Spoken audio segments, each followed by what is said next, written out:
It takes a minute to get all this shit fired up and make sure that the connection is going to remain stable.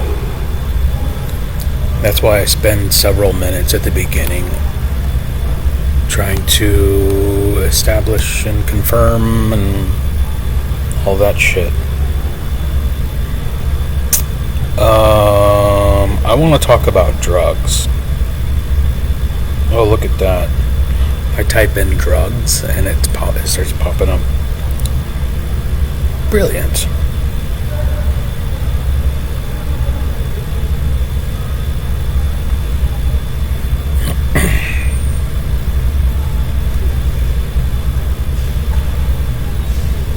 You gotta kill the pollution, my brother.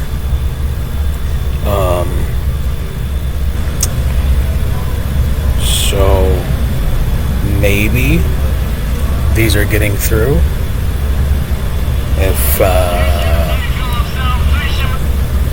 If people have the ability to comment on them, maybe, just maybe. A couple every once in a while will pop up. I have no idea. If I were you, I would be fascinated. I would be if I knew somebody who, let's say, okay, so if I knew the person who posted the Heil Tesla, well, actually that didn't get much. Maybe it isn't all that great. Like, what efforts to fight back have actually been successful?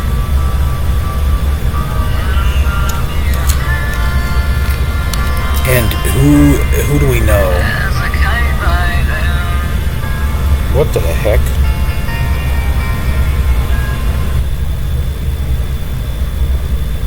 I had no idea that was going.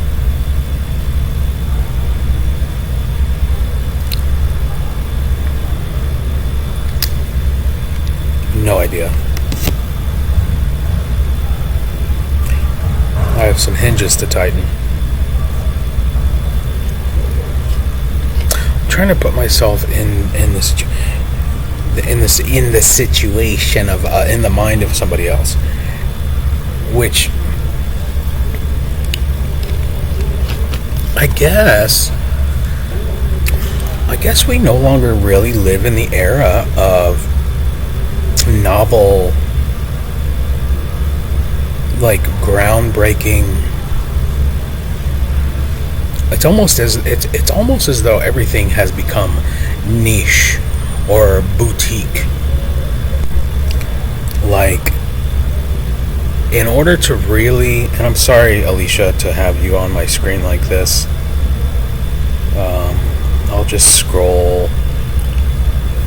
Cheech and Chong are selling psilocybin caps, by the way.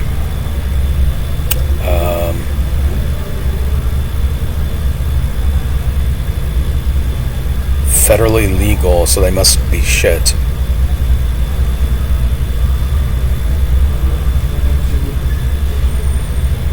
I don't know, man. I don't know if I trust that. Anyway, it's the internet has made everything into little berries of interest, and so we all now have the ability to go into the creative worlds of anyone we want, using social media, using I guess you could use like references to what becomes popular. I would not trust anything that is like just shows up as popular. That's why I'm fascinated with people like the Your Mom's House podcast.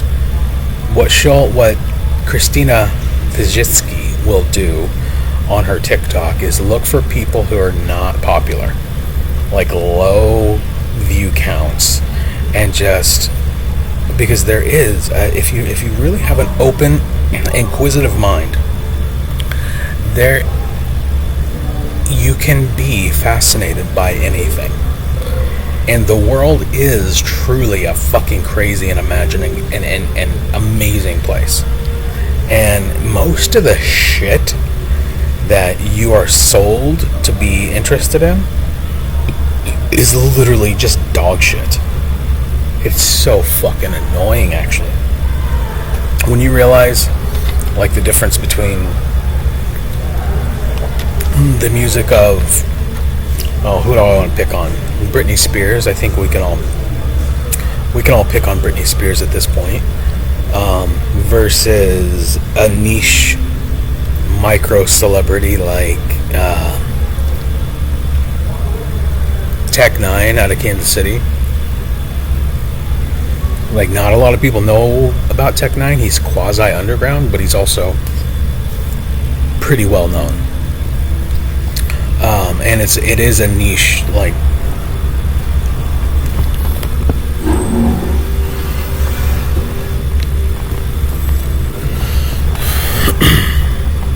it is a niche rap style. It's not East Coast, West Coast. It's Midwest rap, and it's fascinating. Anyway, I want to talk about drugs, because that's something that everybody's interested in, and I want to talk about drugs in a way that is relevant to my personal experience and my personal biochemical makeup situation. My situation. I was diagnosed type 1 diabetes, and hopefully we can do this without crashing. I'm still fascinated by the fact that they are able to do what they're doing. Like, they're trying to block certain websites here in certain ways, and they're also like, everything is becoming,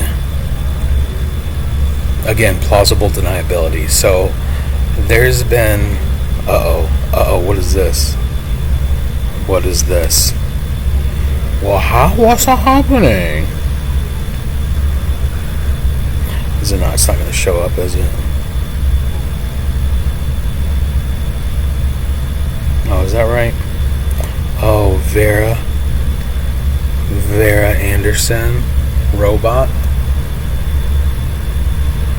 By the way, if you are receiving any of these and you are interested in becoming acquainted with somebody who started a riot in Lawrence, Kansas, and was subsequently targeted by the CIA and will eventually write a book about it, or perhaps,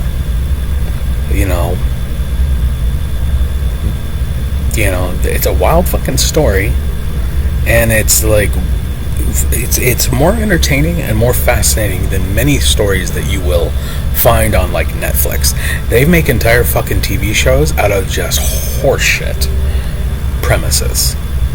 And when you're talking about somebody who literally fought back against the communist insurrection, somebody who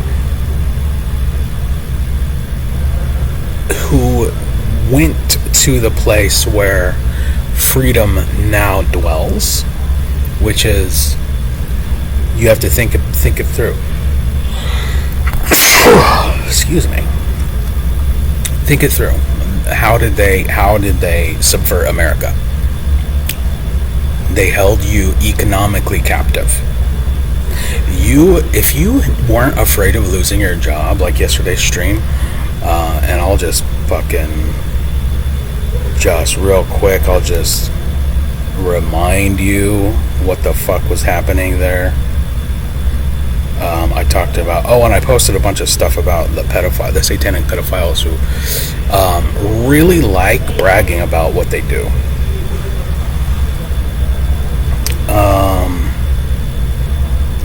But yesterday I talked about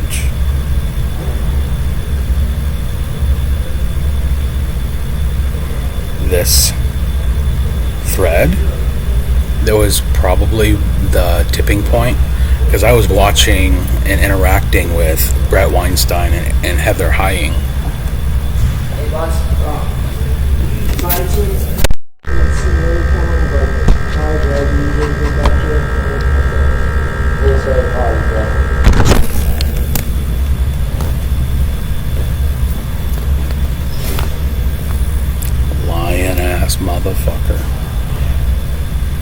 That's a guy. That's a guy who was up to some shit yesterday with the.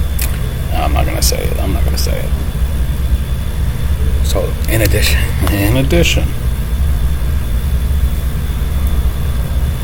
to whatever the fuck was going on when I started the stream yesterday, and then the fucking Korean guy who I thought maybe that he was gonna leave, but because he was so interested in what's going on my computer, I'm gonna show him. the Korean guy who walked over here and was like, "What are you watching, porn?" and tried to stick his face literally in front of my fucking camera. Literally like bent down and got like this fucking close, and I fucking had to close my laptop. I'm gonna show him, because these faggots are being lied to. They're being fucking lied to. They're like, they have to be thinking, again, there's one guy who thought I did something to a cop. So like, there might be fucking the Fed, the FBI, whoever the fuck, whatever these people are being told, the lies that they're being told as to why the reason I should be targeted and treated like a fucking criminal are so different from one another. Plus, also, I mean, I heard people like it's so fucking patently obvious. There's conversations among people who aren't really even involved. I heard somebody say, "Well, he must not be crazy, or else they wouldn't be spending all this money." I heard somebody say that. Like, there's no way he's crazy, because they wouldn't be trying this hard. There must be something to what he's saying. There must be something. Why the fuck else would they be trying this hard to get him? The reason is, I posted a George Floyd banner. I was targeted by the CIA, and their targeting mechanisms went awry when they got so hubristic that they started feeding me human remains. And I have discovered evidence of human remains on the property, the private property of an Army sergeant who is currently enlisted, Sergeant William Joseph Prettyman. Organized criminals. This time I spent, like, looking back, I just thought I always thought of criminal, like, underground criminal shit as, again, this far off fictional type of thing. But looking back, I'm like, oh, Chet Searing? Like, how many times did that? I almost fucking... So we went over to somebody's house on 4th of July. Perfect story for this. And it was me. I don't know if Willie or his people were there, but a bunch of us from Lone Jack were over there. Michael Harcourt and his father. His father puts on an amazing fireworks display. He invests thousands of dollars every year, and every single time it's awesome. And so we went over to this house in Greenwood, Missouri, at least outside of Lee Summit, Missouri, and it was a nice house with a pool and all this stuff. There was a moment when somebody got drunk. So everybody was drunk, sorry. Somebody got mad and was like embarrassed. And and so he went upstairs and grabbed a gun.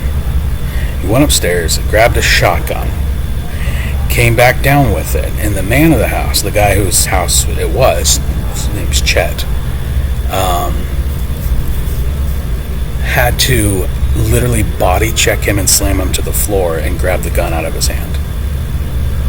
So they were talking about people who are, and this was a long fucking time ago, and I never really put the fucking pieces together that it was this, like, it was always just kind of off over to the side, like, it's none of my business. I still believe that. I still actually fucking believe even though it's horrible, the horrible things that happen, I am of the mind, like, I can adopt the principle of not my pig, not my farm. Not my monkey, not my circus. I can do that. It's none of my fucking business.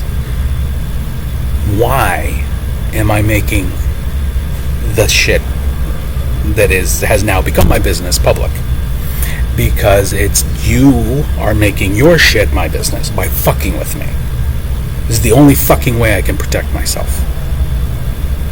I can go back to none of my business, but you keep sending Korean looking faggots with Bruce Lee shirts on to fuck with me. Whoever the fuck you are. Coward ass pussy bitch. So this is the situation until it fucking changes. Just accept that. Okay, so this is none of my business. But think about it. At this 4th of July event, okay?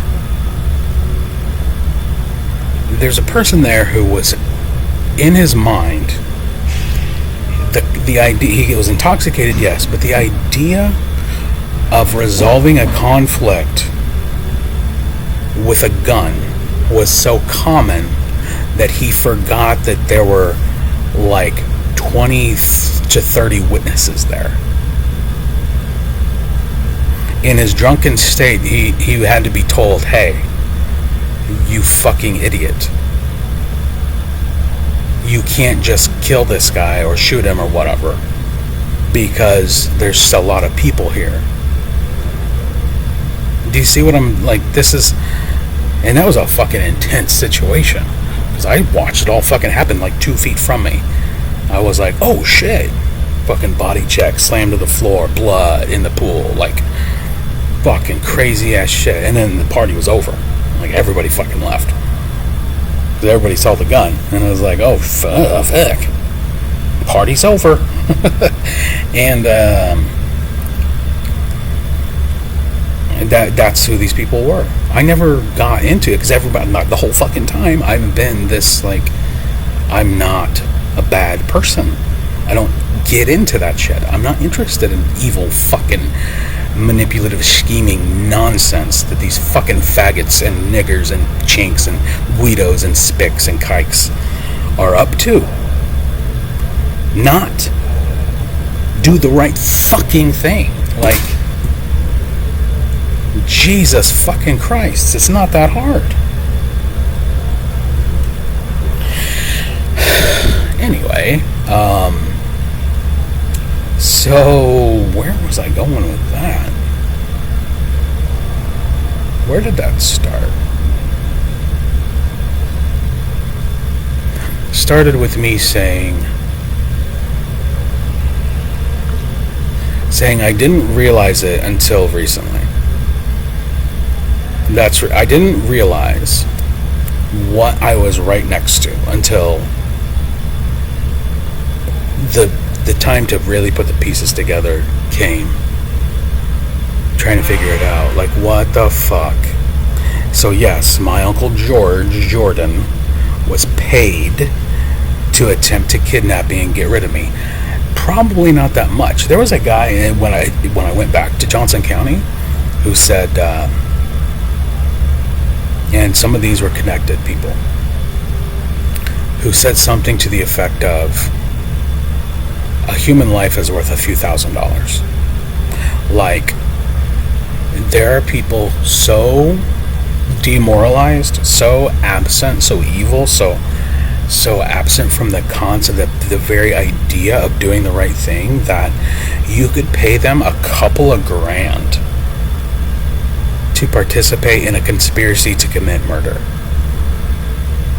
And my sister, Christine Swift, and my Uncle George, possibly my cousin Alex, possibly my cousin Casey, they know things that they will not talk about because they think that they're Milgram participants. They're the type of people who blindly follow authority, who think that just because someone has a badge, they're a perfect fucking saint.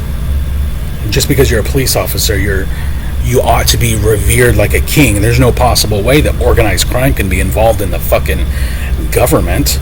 No fucking way. They can assassinate a president. No fucking way. Yes way. Yes fucking way. Yes. In fact,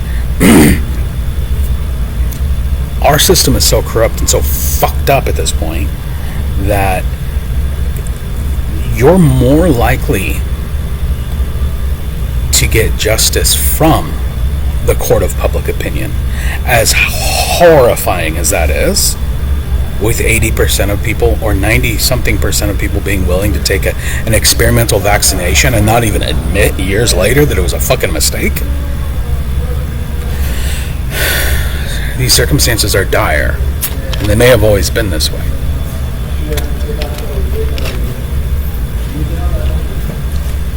Okay, but yesterday I was talking about free speech and the reason, like one of the primary reasons that I made the George Floyd banner, which was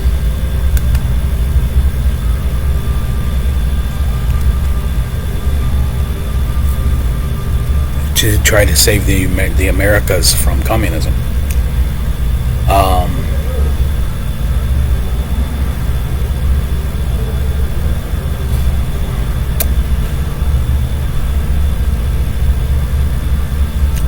And I don't remember why I brought that up. Don't do drugs.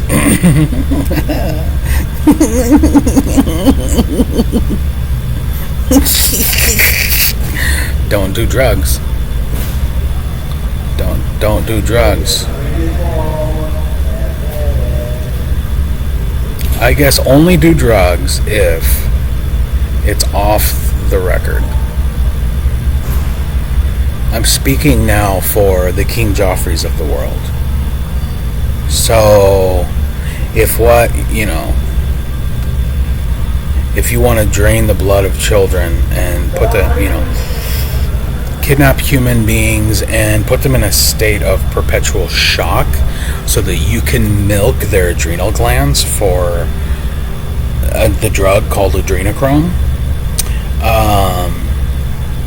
and then spend whatever millions of dollars on the black market to sustain your addiction, then I guess that's okay. If you happen to be an alcoholic most of your life and are taunted by the criminals who do that shit, that's not okay.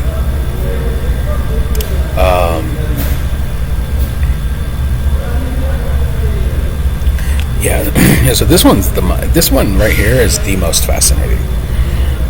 Pizzagate is real. NSA. So this is a war against the Satan. This is literally a war against Satan. The reason the world is so fucked up is because the lights are coming on, the cameras, the lights are coming on, and it's like the Dionysian. I keep saying Dionysus. There's a story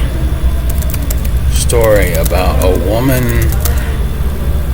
waking up with her husband's head in her lap. There's some sort, no specific myth of Dionysus. Close to the domain of wine, madness, and transformation. Ritual frenzy often appears in stories where boundaries blur between life and death, sanity and madness, or love and violence. Let's explore a possible interpretation based on his myths and motifs. Dionysus is tied to intense, often unsettling stories. Think of Agave and that's it.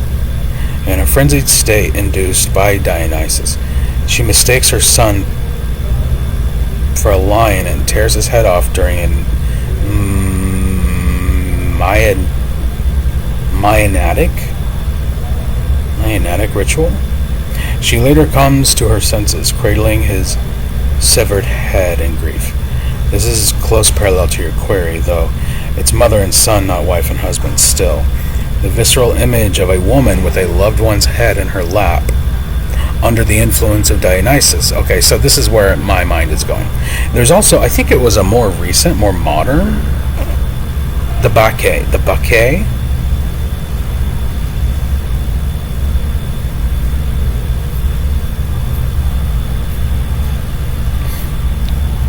Okay, so the motif itself it's there, and it is in the drunken, ecstatic, the state of drunken and ecstatic madness that is induced by inebriation, by certain types of inebriation. And this thing that I'm talking about is it is a mortal chaos. It is, I'll give you an example because William Prettyman is now my sworn enemy. I know that these drunken nights at Vicky's probably still happen. Again, they like to brag about shit.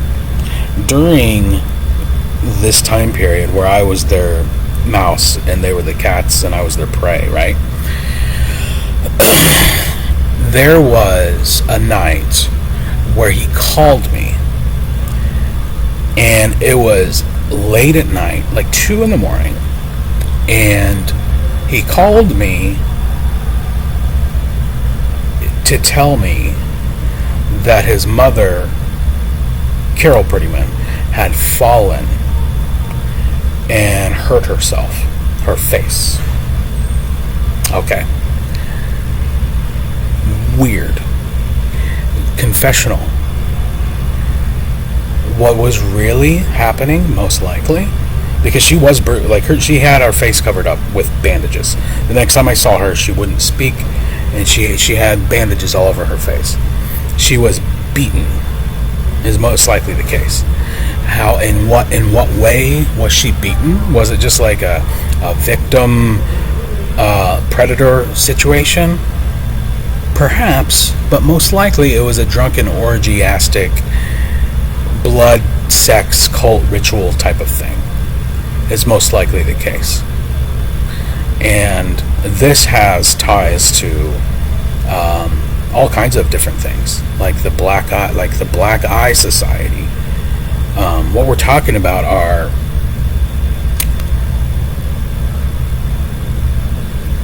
it's something that you'll run into yourself if you are, and this is why probably why there are admonishments against, like, moral and ethical admonishments against drunkenness, because for most people inebriation is not something that is manageable by most humans.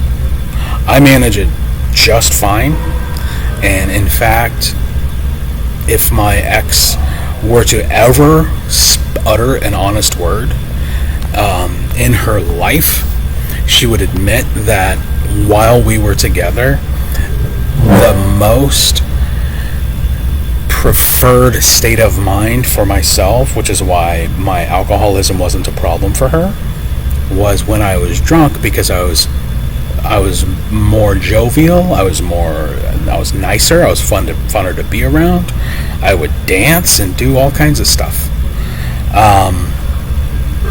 all the while maintaining a record, mnemonic record of what's happening. So it has never been the case that I've been blackout drunk one time, and I wouldn't even call it blackout drunk, because I remember up to the point where I called my mother to pick me up to take me to the hospital at like 7 a.m. And I had alcohol poisoning. I had chugged a pint of Jose Cuervo. Anyway, and I was not quite 20 years old. Kids don't fucking wait you're going to be interested in nicotine first. And if we're going to be honest, nicotine is the gateway drug. We were told the fucking bullshit lie, dare, growing up, that marijuana was the gateway drug. Like, oh, if you become a pothead, you're going to end up a heroin. You're going to be a fucking depleted, like, brittle vine of a human being lying in a ditch somewhere if you smoke pot. Don't do that. Well, in reality, like, there's a through point. There's a way through to the medicinal properties of drugs. That's manageable and ecstatic. Like manageable in terms of regularity, like ritual or habitual use, and the ability to go into encounters that provide ecstatic experiences that are really mind-opening. And I don't doubt that these sex cult rituals have some sort of component like that. In fact, it might be the reason they do it. And just so you're like not like, this isn't just like bullshit flowing over someone's fucking head. I wonder if Grok would know this. So before we move on from Dionysus, I want to emphasize this this motif of drunken ecstasy entering into a chaotic, satanic, spellbound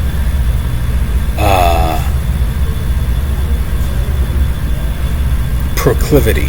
It's a thing where, like, another example would be, I had a friend who's dead now, Jason Turner. My ex cheated on me with him. Or you could say that we weren't technically together, but then she lied about having done it, and then there's all this other stuff. But this was in the before time.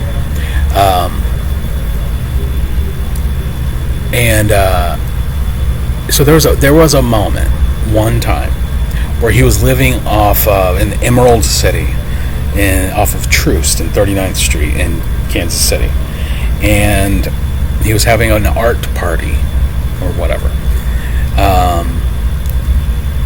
and there were 4 of us standing at the top of the stairs, and he showed us the bedroom.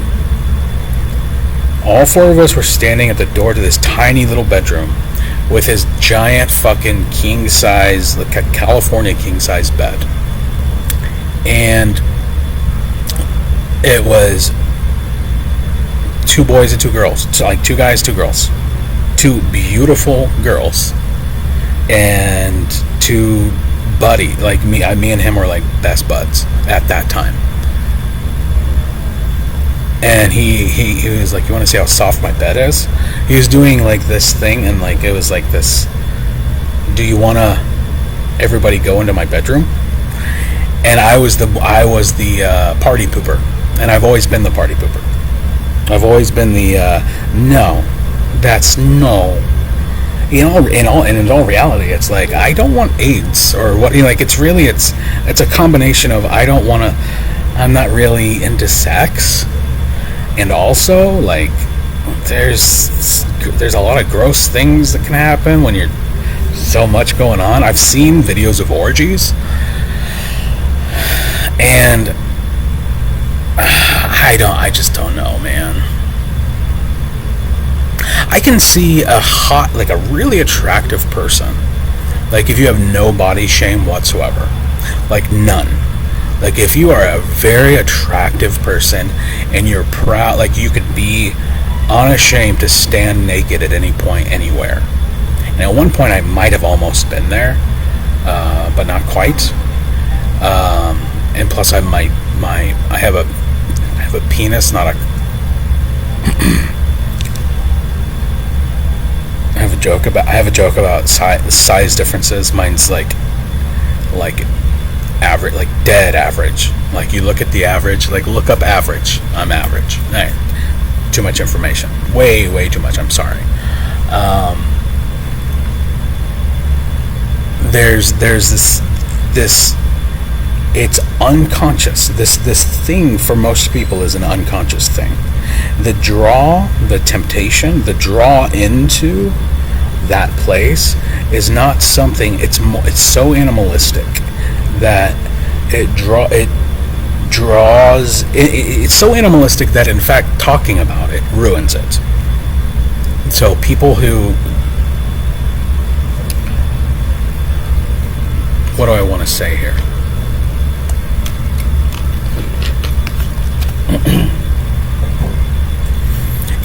You don't have a conversation about what's actually happening while it's happening when it comes to sex. There's a lot of just happening. And I know that if you're honest with yourself, you know exactly what I mean. Now, how does this relate to drugs? Because drugs, drunkenness and intoxication are inhibitors. Define inhibition. In the context of psychology or behavior, refers to the suppression or restraint of a natural impulse, desire, or response. It's the mental process of holding back actions, emotions, thoughts, often to conform to social norms, avoid negative consequences. In the Dionysian context, inhibition might be overridden. Okay, so they're disinhibitors, sorry. They are, they say that like the alcohol is a lubricant, like a social lubricant. It loosens your inhibitions. Is it common for people to use the phrase loosened inhibitions? What that mean? Yes, the phrase loosened inhibitions is commonly used, especially in contexts related to social behavior psychology involving alcohol, drugs, or intense emotional states. Loosened inhibitions means these restraints are weakened, often leading to behavior that's more spontaneous, emotional, spontaneity. That's the element, and it's unconscious. And then the people who allow themselves to unconsciously and spontaneously be drawn into these like ritualistic occurrences, they tend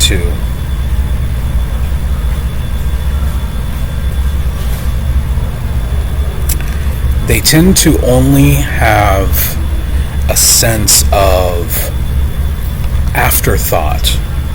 They tend to only be motivated by afterthought, meaning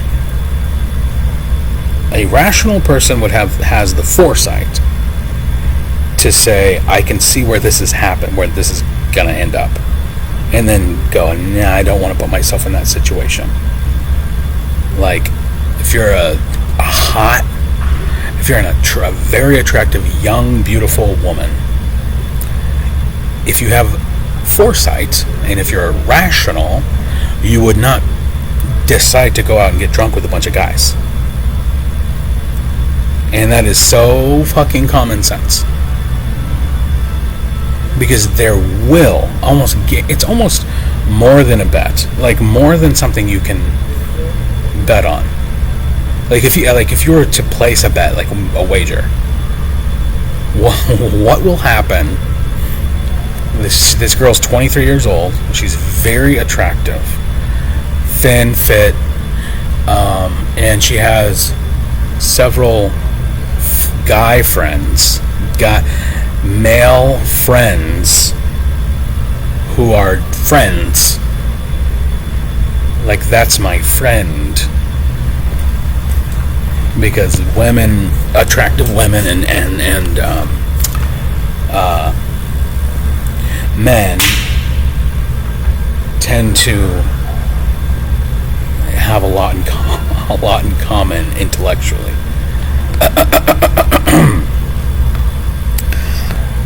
What is if you were to place a bet, what would be the likelihood of somebody having sex with somebody and then regretting it? You know. Anyway,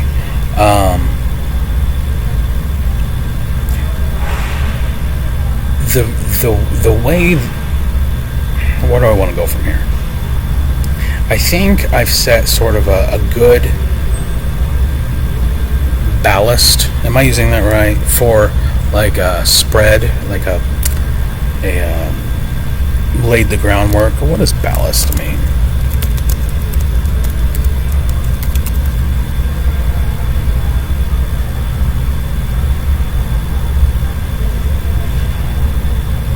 Nautical.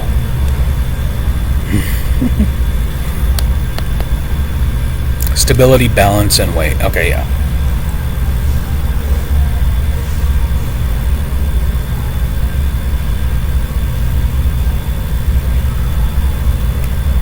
This is what I don't like, is you have to like, I mean, I do actually, I appreciate that everything is contextually based on the first query, but you have to like specifically say, I don't, like, rather than define ballast, I should have said, just define, like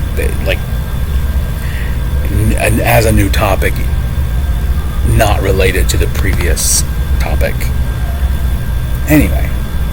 The ballast, the sense of stability, and going forward to discuss drugs more fully.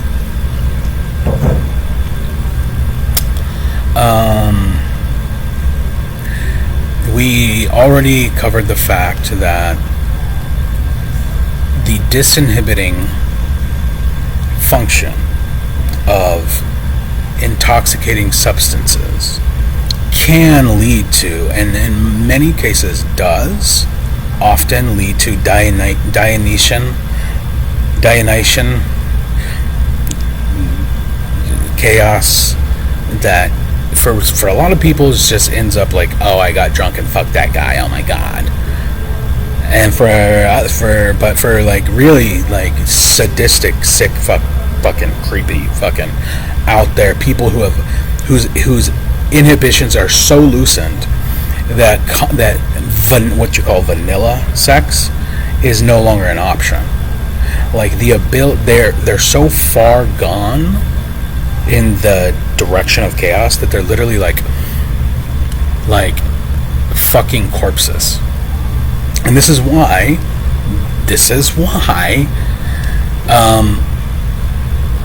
there are admonishments against sexual liberation.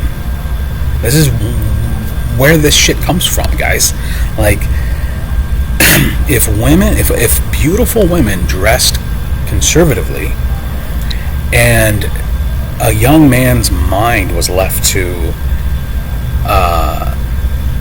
with the element of mystery that beholds chaos to wonder about, you know,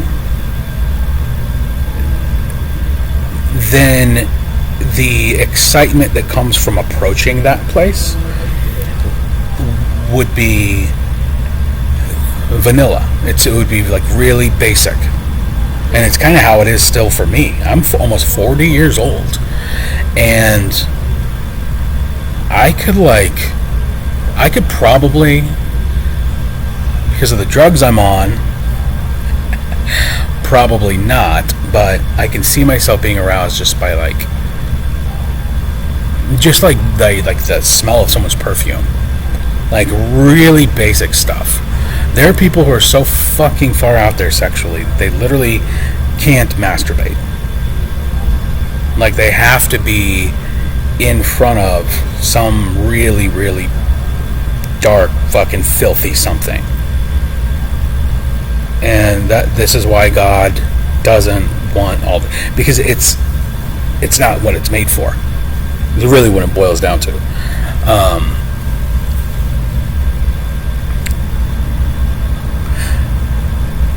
Drugs. So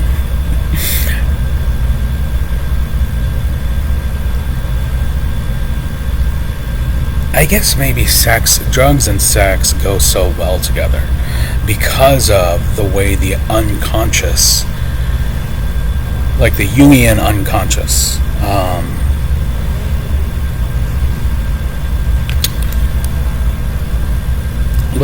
let's draw something else up.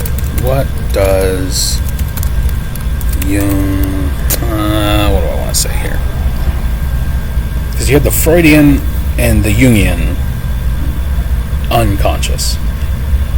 The unconscious is the domain of Satan. It's the dark. It's the dark chaos elements. And the capacity for that,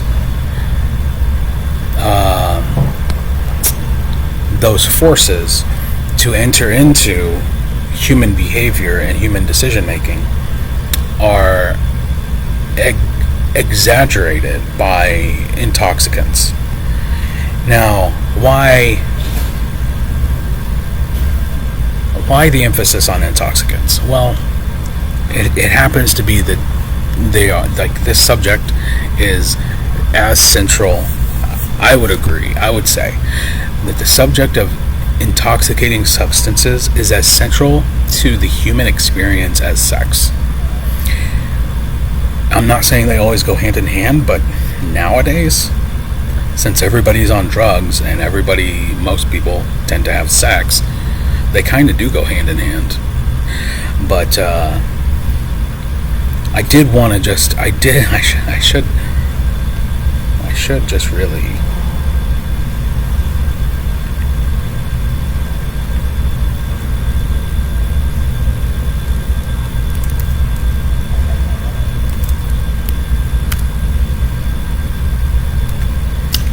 that's probably more appropriate for this little talk of ours.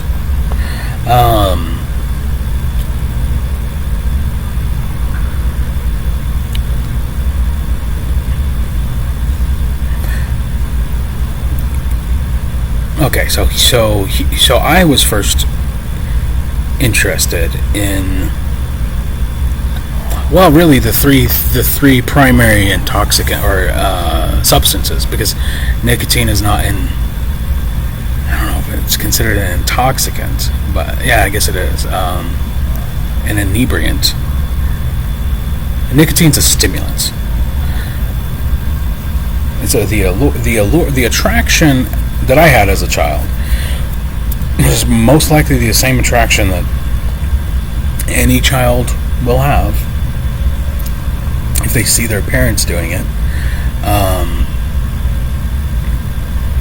So when I was little, there was alcohol, beer, marijuana, and cigarettes. All growing up. I don't think there's a moment in my life growing up where those three substances did not play some role somehow in terms of what my parents or my mom and her boyfriends were up to.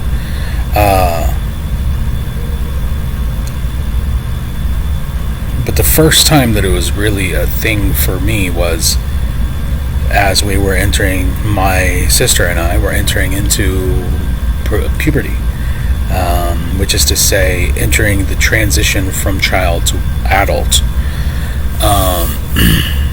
which is where my eldest, which is really in a lot of ways both of my children are at now, whom I have not seen in 5 years, and I've now recently asked my younger sister for pictures. Because, I mean, at this point, I'm like, well, how the fuck? Like, what do I do?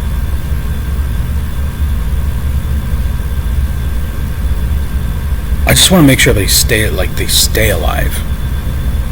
Well, all the damage that they're being forced to suffer will not necessarily ruin, as long as they stay with a sense of hope for the future, which is actually the truth for all humans. Maintaining a sense of hope for the future, then all the traumas can still be integrated. And this is true for everybody. Even the worst traumas can be integrated. I mean, look at that Teal Swan interview. She was literally a part of, literally in the satanic rituals, watched other children her age being murdered. Okay? And she survived, and now she's a self-help expert.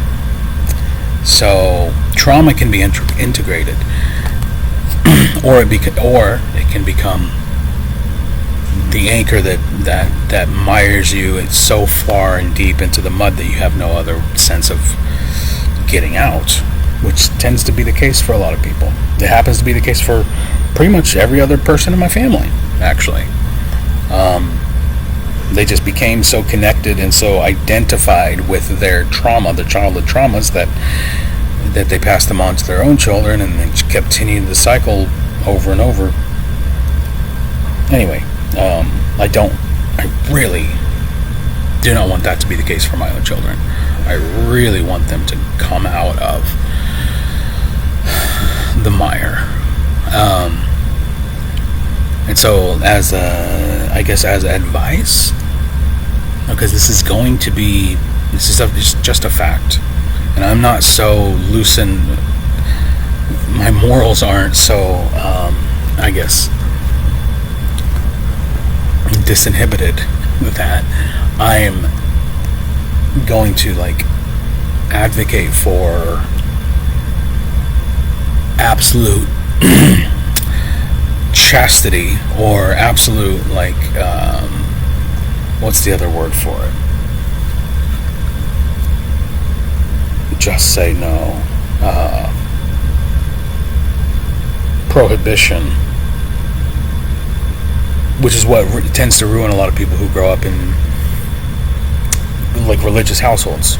It's the problem that, especially now with all the technology, the way that the world's changing, religion and the religious mindset, the churchian mindset, had served a purpose in guiding people to a certain point, but we're at this crossroads where adopting a new way of understanding and interacting and behaving just there has to be a new moral process, a new code. Okay. I know that because I know that my ex probably still smokes. It's highly likely. And so my children are highly likely to encounter a curiosity in their lives where they want to know what that's like. And the truth of the matter is, nicotine, being a stimulant, is going to, so what it does to, how do I want to say this? There's two things. First of all, hold your curiosity until a time that is the least destructive, and it's going to be when your brain has matured to a certain point. If I could do it again, if I could go back and do it again, I would not have tried smoking or tried any sort of inebriant or intoxicant until I was 18, maybe even later than that, maybe 16, but I was young. I was 11. All this shit happened at the same time, and it's too fucking young. It's way too young. If you could, like, hold off on that curiosity until you have a better understanding of habit forming, then do that. But then also, when it comes to the experiences themselves, don't go all out. Like, take baby steps. Baby steps. Again, my first time smoking a cigarette was a couple of... it took... It was like within weeks that we were like addicted to stealing my mother's cigarettes and stealing packs of cigarettes from the store. And getting cigarette butts and papers to roll them.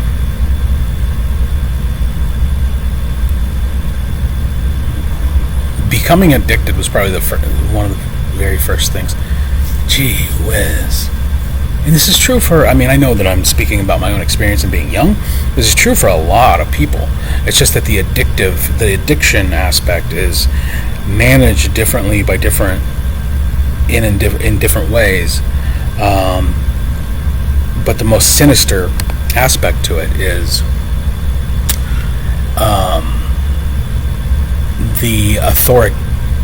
the blind faith in authority, the blind trust in the medical establishment, who are, I wish I could just bring up, just like every time I have this idea, just bring up the image, right? Just like the clip. There's this Rick and Morty episode where, it might have been the beginning of. Let me see if I can bring it up, because if it's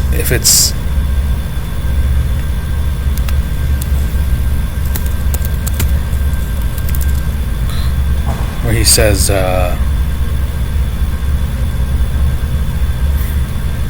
He says, Jerry, pay the drug dealer.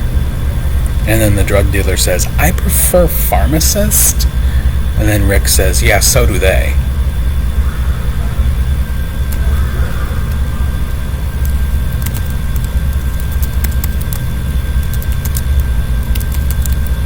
I think it was, yeah.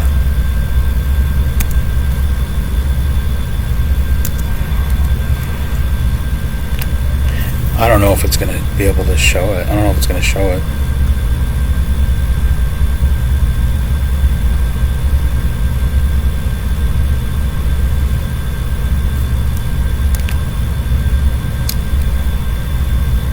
It's an excellent show. If you don't like it, we double deal dare you to try Sonic's new Pickle Rita slush.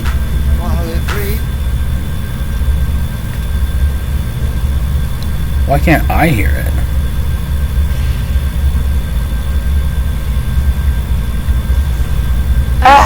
Any clue when our house guest is finally gonna leave? It'd be nice to have the living room back. I keep tripping on all his top hats. He's always messing with my TiVo. It's an antique. The buttons are fragile. Big surprise that Dad's avoiding all this. Guys, he's a family friend. He can stay as long as he needs. Hey, so I just sold some drugs to the weird little dude in there. He said you had cash. Oh, your kid's in school? You having trouble focusing? Okay, that's it. Morty, find your grandfather while I go talk to our house guest. Gary, pay the dealer.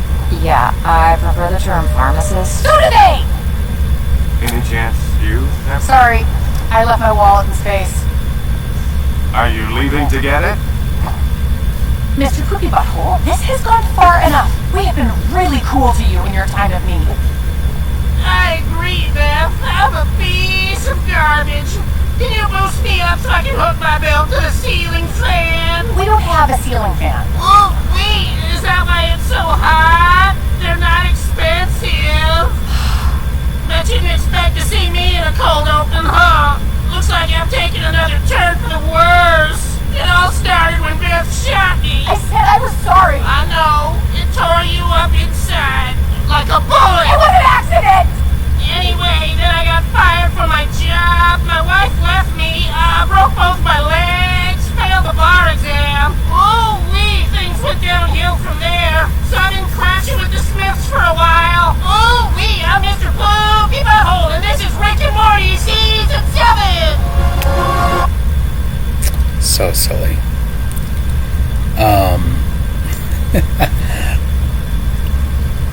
but it's all relevant. Like you could do hermeneutic type. I don't know what would be. Okay, so it's an interesting idea. Okay, so hermeneutics being the study of biblical interpretations. What would you call? What could you, or could you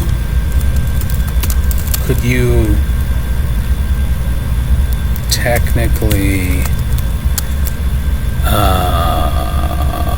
refer to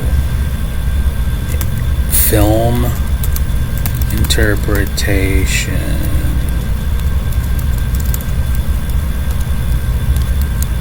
in a similar hermeneutical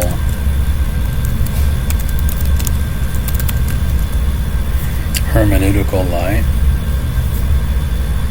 You can apply a hermeneutical approach to film interpretation, as hermeneutics broadly refers to the theory and methodology of interpreting texts and cultural artifacts, not just biblical texts.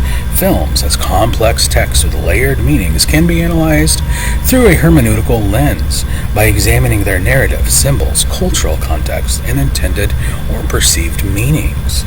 For example, just as biblical hermeneutics might explore historical context, authorial intent, or reader response, film hermeneutics could involve historical cultural context. Authorial.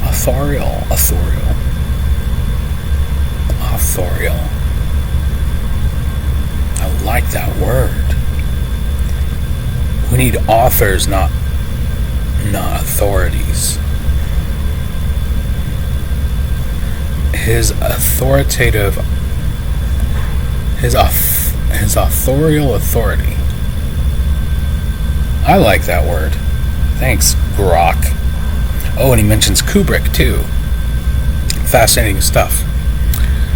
Eyes Wide Shut, 2001 Space Odyssey, the fucking moon landing. Louis C.K. does a whole bit about it. You could do, okay, so hermeneutical, meaning the study, like applying an interpretive lens. You could do that with Rick and Morty.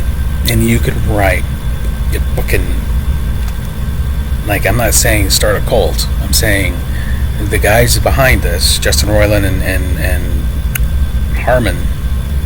Roiland and Harmon. We're so fucking smart. Like, all of this stuff is just so smart. And the way that it applies to drugs is obvious by the cold open of Season 7. Big Pharma being a major, let's say, cattle prod. Holy shit, it's over an hour. Because okay, so the facts are that you're being farmed. And the way that works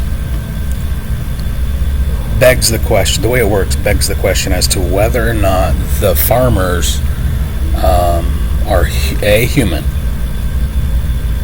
which I suspect they are. I actually tend to go in the direction of they're just ancient families.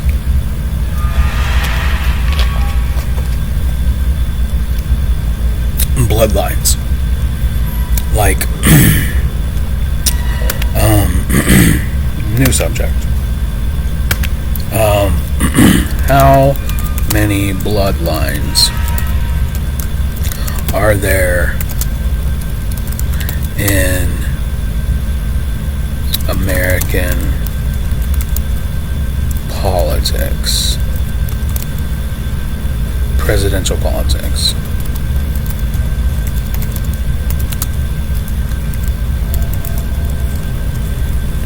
pretty sure there's people that you wouldn't expect to be related.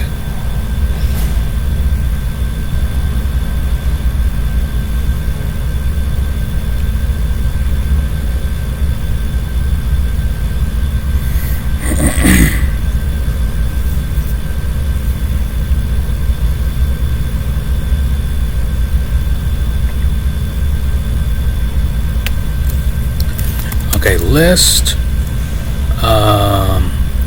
contemporary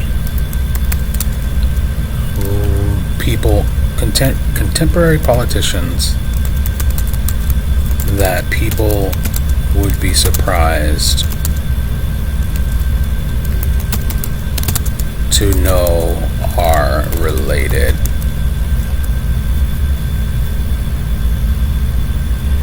This type of stuff is fucking fascinating because it literally is like, you fucking cunts.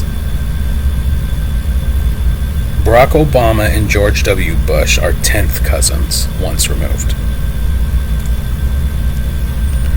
Gavin Newsom and Nancy Pelosi. Hillary Clinton and Donald Trump, 19th cousins. Joe Biden and Barack Obama, 10th cousins. Mitt Romney and John Huntsman, 3rd cousins. Kennedy and Hines. Harris and Trump, distant cousins. Bill Clinton and Tom Hanks, through the Rockefeller. Okay. 10th cousins. I mean, those are, a lot of them are a stretch, but there, I saw somewhere at some point, like shit like John Kerry and George Bush, and just we're being farmed by old families. I mean, that's really what it boils down to. So all new knowledge that's conveyed.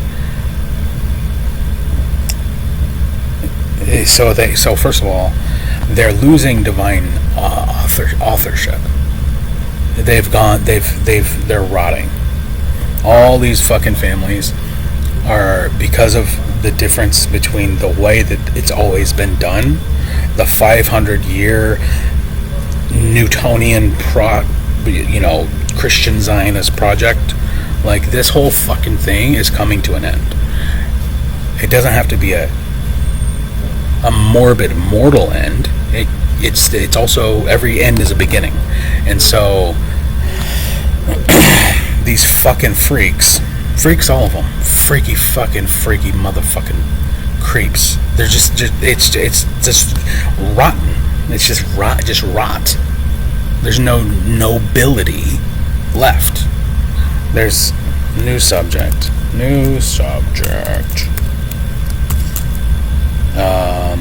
Define. This is important because this was a part of my final message on Facebook when I went to try to flee and ended up in Newton County the first time. I sent like, you have a fucking obligation. You are the noble, I am the savage. You have a moral fucking ethical obligation to behave in rational ways. That's the fucking trade-off. I get to say nigger and faggot and kike and spick and all this stuff because I'm the lower class. I'm at the bottom. You are supposed to be a fucking, like, closest to God. And none of them are fucking acting like it. They're all acting like satanic fucking freaks who have lost their fucking minds, like psychopaths who can't even have a fucking conversation, a real conversation, like an actual intellectual discussion, the kind that you have over whiskey and cigars, because they think we are all just stupid, savage fucking children with no conscience, and that we should deserve to be treated like animals. So The concept of noblesse oblige is a French phrase meaning nobility obliges. It refers to the concept that those with wealth, power, or social privilege have a moral duty to act generously, responsibly, and with benevolence towards those less fortunate. Instead of hunting them like savages,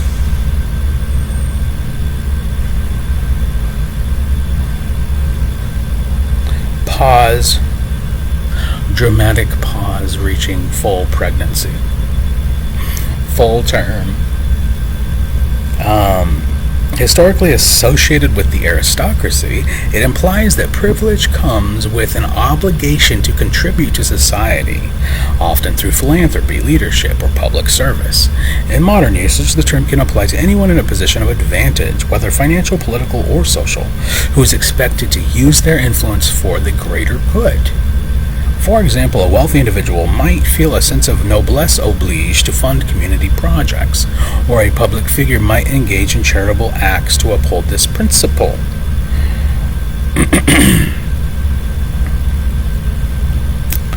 Judges and lawyers, and police officers, and dynastic fucking, if you think you deserve a crown on your head, Trump, Donald Trump, how much of the right fucking thing are you doing? Fucking nigger. Sorry, I gotta fucking stop. I gotta go potty. The point, maybe I'll do a drugs part 2, because I really wanted to talk about drugs, like my own experience with drugs plus my chronic illness, which means I inject, not into my neck, but I inject hormones every day into my body, drugs, manufactured pharmaceutical drugs. I take pills every day, and a lot of people take pills every day, and the way that inebriates such as alcohol and marijuana and stimulants such as methamphetamine, which is what they're feeding the amphetamines generally.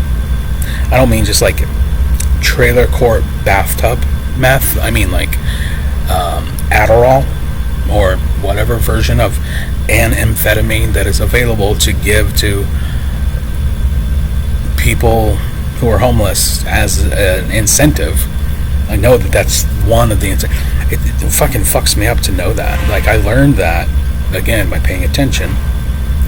One of the guys here where I am is getting other people to do things, not by giving them money, but by giving them pills. Anyway, where is he getting the pills? You know. Anyway, yeah, I know. I wanted to talk about like my own experience with like psychedelics in particular. So maybe next time, instead of sex and drugs, it'll be just drugs and drugs. Drugs and drugs. But I have to stop. My legs are going numb. God bless you. Peace.